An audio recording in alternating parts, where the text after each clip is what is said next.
Now we're working new details on a proposal to add table games at Newport Grand. Last night, the City Council approved a plan to ask the General Assembly to let voters decide whether to turn the slot parlor into a full-fledged casino. This would mark the second time residents will be asked to make this decision. New at 6, opponents of the plan tell us why this feels like a betrayal to them. Eyewitness News reporter Sean Daly is there now, live with the East Bay Mobile Newsroom.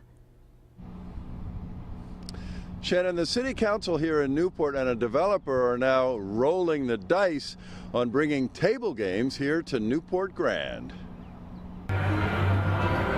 After round one in the latest battle over table games at Newport Grand, score one for the table games. The Newport City Council is now urging state lawmakers to put a referendum on the ballot in November, asking Rhode Island residents to weigh in on whether or not to allow table games at Newport Grand. I actually think it'd be good for the economy because, I've lived here since '88 and I've kind of just seen more businesses come and go than actually stay around here. 2 years ago, voters in Newport decided against table games for Newport Grand, and already this year, one woman spent $11,000 on newspaper ads arguing table games are trouble.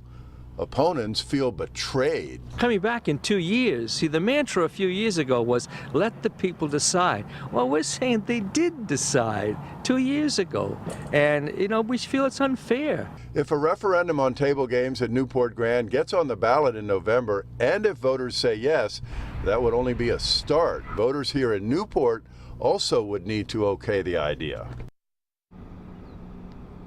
And around this debate goes, almost as if a roulette wheel of sorts. Live in Newport with the East Bay Mobile Newsroom, Sean Daly, Eyewitness News.